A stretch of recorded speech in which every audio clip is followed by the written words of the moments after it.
Hey Bookaholics, and welcome back to another video. Today I am bringing you my indie series TBR. I am wanting to be getting into more indie books in general, and since I am actually capable of reading on my Kindle lately, who knows how long that will last, but at the moment I can. So I have compiled a list of series that I want to read. For those of you who don't know, I am a binge reader. By that I mean I prefer to read a series in its entirety once it's out, so I will read all of the books in that series back to back. Therefore, I set out to try and find as many complete, self-published or indie series as I could. I thought, well, since I'm compiling the list for me, I might as well also give it to you. So on this list, I have 20 complete series that I am very excited to get to and want to read. I also have 3 series that I have already read in their entirety that might be of interest to you. And I have 3 series that sound interesting, but they are potentially out of my comfort zone, or there is a slight something about the synopsis that has maybe an anti-buzzword in it or something that I would like to try the first book, but that I won't necessarily binge. I've divided the list up that way so that then you guys can also check them out if you want to. So in this video, I'm going to be doing 2 videos because I think talking about 26 series in one video sounds excessive. So in this video, which is part 1, I'm going to talk about the 3 series that I have read, and then I'm going to talk about the first 10 that I want to read. Then in the next video, I'm going to talk about the other 10 that I want to read and my 3 possibles. If between now and then I happen to acquire more series for this list, I will probably wait and then just compile a part 3 and maybe make this a whole series on my channel where I just chat about the series that I find that are complete. Another thing as well is I have included both sci-fi and fantasy. These are either adult or they are, I find that independently published new adult is basically adult with approachable writing styles. So there are a couple of new adult-ish ones on here as well. I have not included fantasy romance. There are plenty of romance and fantasy romance readers that would do a much better job of compiling a list than I can. So I have not included fantasy romance as I do consider it almost its own separate genre now, which given that Goodreads does as well now, like it's its own thing. So I haven't included those. I have included series that are about to complete this year. So without all of the housekeeping, let's just go get into the actual series. My intent is I am going to just name the series and then read the synopsis of the first book. So I'll say the series name, author name, how many books there are, and then read the synopsis of the first book. Starting out with the series that I have read. We have the Buckley series by C.M. Curley, which consists of 3 books. They are The Hummingbird's Tear, The Giant's Echo, and The Hunchback's Sigh. In the high towers of Castle Craner, the king has chosen to hide away, leaving his kingdom undefended, open to attack from men, monsters, and magic users. His loyal son, Prince Oren, despairing of his father's willful ignorance, is doing all he can to gather the men and women he believes can help him avert the war before it starts. To save his land before it needs saving. Brennan and his younger brother Callum find themselves drawn to Craner. As their innate powers begin to manifest and they are woven into the mad schemes of rulers and invaders, they must decide what to believe, who to trust, and how far they're willing to go to fight an enemy they can't see. I loved this series. I did end up giving it 5 stars. Another personal favourite of mine is the Aestus duology by S.Z. Atwell, which obviously has 2 books in it, and they are Aestus the City and Aestus the Colony, and this is a series of series. The author is writing more books in this world with these characters, but this duology is a complete duology. An underground city built centuries ago to ride out the devastating heat. A society under attack and a young solar engineer whose skills may be the key to saving her city if she doesn't get herself killed first. When Jossie was 10, the creatures of the above ground took her brother and left her for dead with horrible scars. Now, years later, she's a successful solar engineer working to keep her underground city's power running, but she's never really recovered. After she saves dozens of people during a second attack, she is offered a top secret assignment as a field engineer with Patrol, but fear prevents her from taking it until Patrol finds bones near where her brother disappeared. She signs on and finds herself catapulted into a world that is far more dangerous and requires far more of her than she ever imagined. The creatures and the burning heat above ground are not the only threats facing the city, and what she learns during her assignment could cost her her life. One of the greatest threats to the city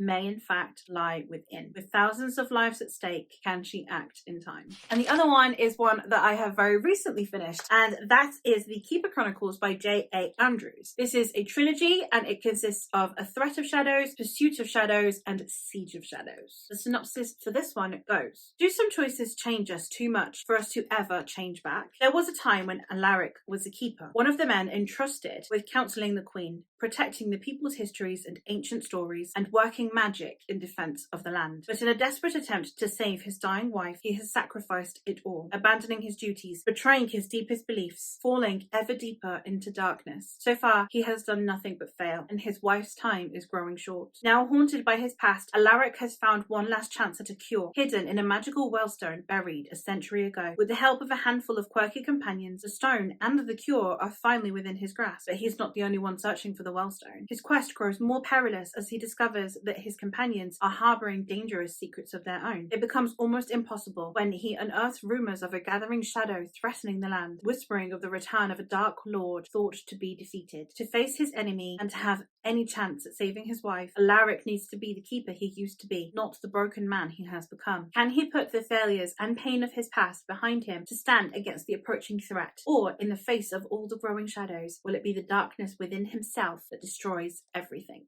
Now we're going to get into the first 10 that are on my TBR. The first series is the Threadlight trilogy by Zach Argyle. This consists of The Voice of War, The Stones of Light, and The Bonds of Chaos. The synopsis of book 1 is: their child will save the world if they can keep the damn kid alive. While preparing for the birth of his first child, Chris Valerian is tasked with uncovering the group responsible for a series of missing threadweavers, those able to see and manipulate threadlight. With each failure, the dark voice in his head grows louder, begging to be released. A young girl from a secret city in the center of the Feyrenwild veers off course to explore the streets of Algia, never expecting that her journey would end in chains. Far in the deserts to the south, a young man's life changes after he dies. When Chris learns who is responsible for the missing threadweavers, they come for him and his family. He must do everything in his power to protect those he loves, even if it means trusting strangers or, worse, the growing voice in his mind. Together, these three will change the world, whether they intend to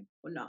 Next, I have the Adan trilogy by Philip Chase, consisting of The Way of Adan, The Prophet of Adan, and The Return to Adan. The kingdom of the Eternal will awaken when the Way of Adan holds sway over the Ormondland, so say the prophecies. With unrivaled power in the gift, the supreme priest Bledla leads Torrland and its mighty army to convert rival kingdoms by the sword and by the fang. Among the gathering resistance is a sorceress named Sakara, whose mission is to protect her island and her Andumaic faith from the Torrlanders' aggression. As a holy war looms over the kingdoms of Ormond, a chance encounter bestows a terrible curse upon a young man. Dayraven's curse may decide Ormond's fate, but first, with the help of unlikely friends, he must survive the shattering of his world. Next, I have The Ties That Bind trilogy by Rob J. Hayes. Rob J. Hayes has multiple complete series out. This was just simply one that I decided almost at random. And this consists of The Heresy Within, The Colour of Vengeance, and The Price of Faith. For generations, the Inquisition has stood between humanity and the forces of darkness. It has failed. Thanquil Darkheart is a witch hunter for the Inquisition, on a holy crusade to rid the world of heresy. He's also something else, expendable. When the God Emperor gives Thanquil an impossible task, he knows he has no choice but to venture deep into the wild to hunt down a fallen Inquisitor. Even the best swordsman is one bad day away from a corpse. That's a lesson Blade Master Jezed Valoran isn't keen to learn. Chased into the wilds by a vengeful warlord, Jezed makes it to the free city of Shade, but instead of sanctuary,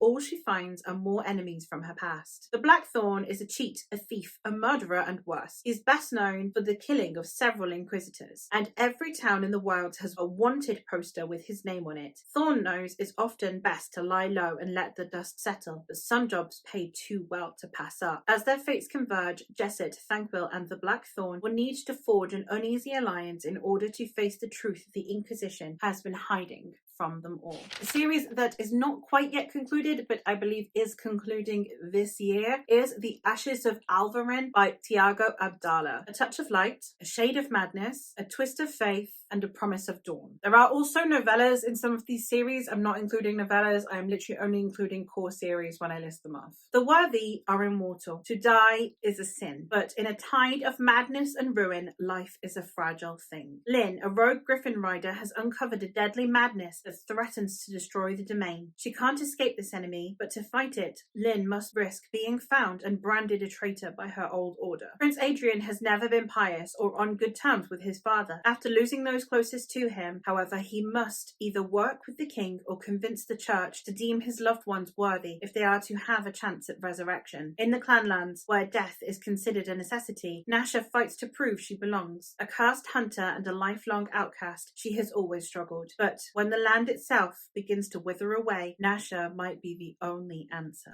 Next, I have the Onyxborn Chronicles by D.W. Ross. It's a trilogy that consists of Cold from the North, The Darkest Dusk, and The Fury of Fate. Driven by the promise of an ancient prophecy which will bring the dark ways of an old god back to power and prominence, an army of invaders swarms Ogulf Healthbane's homeland, slaughtering all of those who oppose him. Along with his people, Ogulf must seek refuge from his savage force. In his search of sanctuary, he is tasked with finding the one person who can put a stop to the onslaught. Doing so will send him across lands and seas, have him and his closest friend navigate the intricacies of a civil war, and try to win the help of the princess fighting for her throne. If he fails, darkness will prevail, and the reign of the Onyxborn will begin. Next, I have The War of the 12 by Alex Robbins. This is also a quartet, and it consists of The Broken Heart of Aurelium, The Ashen Hand of Kesserin, The Burning Tears of Morlach, and The Obsidian Eyes of Cleef.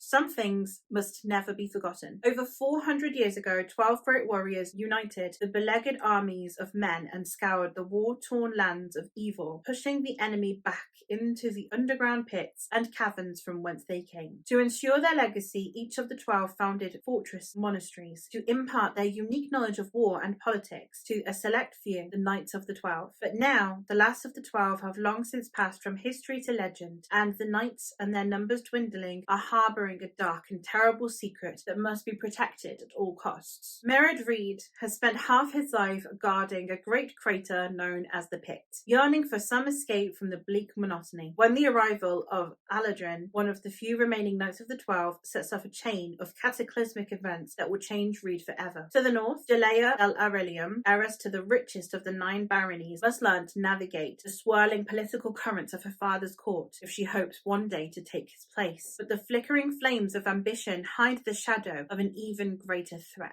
and deep within the earth, something is stirring. Next, I have the Chasing Graves series by Ben Galley. This consists of Chasing Graves, Grim Solace, and Breaking Chaos. I'm actually really excited for this one. I love this synopsis. Welcome to Araxes, where getting murdered is just the start of your problems. Meet Caltro Basalt. He is a master locksmith, a selfish bastard, and as of his first night in Araxes, stone cold dead. They call it the City of Countless Souls, the colossal jewel of the Artican Empire, and all it takes to be its ruler is to own more ghosts than any other. For in Araxes, the dead do not rest in peace in the afterlife, but live on as slaves for the rich. When Caltro struggles to survive, those around him strive for the Emperor's throne in Araxes' cutthroat game of power. The dead gods whisper from corpses. A soul stealer seeks to make a name for himself with the help of an ancient cult. A princess plots to purge the emperor from his armored sanctuary, and a murderer drags a body across the desert, intent on reaching Araxes no matter the cost. Only one thing is certain in Araxes: death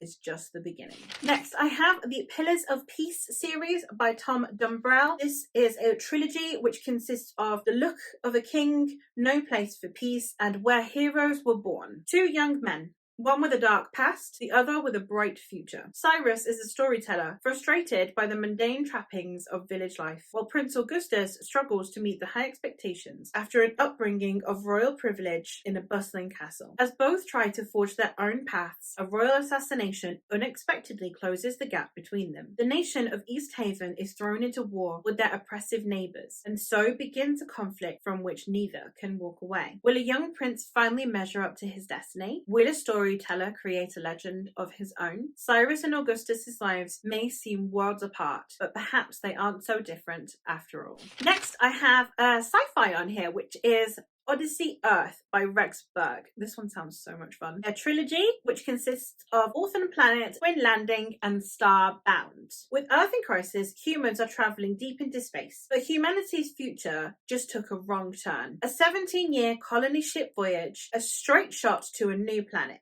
handpicked, single-minded crew, and 1,000 settlers in hypersleep. No children, no families, no fuss. That was the plan anyway. Captain Juno Washington commands a ship of loners and oddballs. The teenagers of the Odyssey Earth didn't ask to be born and face an uncertain future. And Jordan Booth really didn't want to be woken up early. After an unexpected change of course, relationships are tested like never before. If they listen to advice, pull together, and stop squabbling, they might just make it. Yeah, right.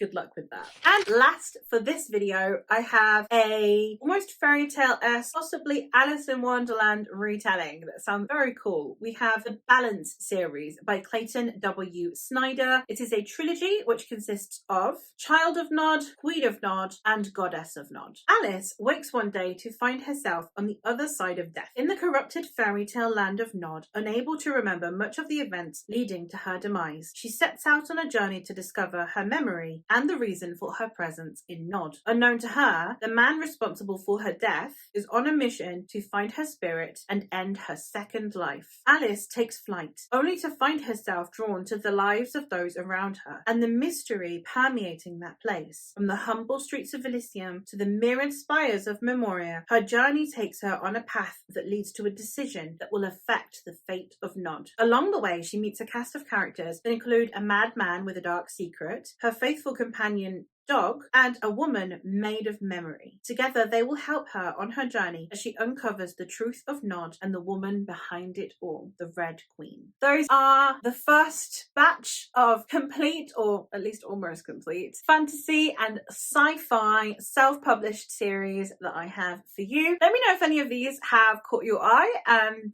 yeah, I look forward to your thoughts. Let me know if you're going to pick up any of these. Let me know if you have read any of these and your thoughts on them. And stay tuned for part 2. I don't know exactly when it's coming, but it is coming. And yeah, let me know if there are any that I have missed. Obviously, part 2 is coming, so they might be on part 2. But let me know if there are any other complete series that I have missed that you like in the comments down below as well. And that is all from me for today. So hopefully I'll catch you in another one soon. Bye!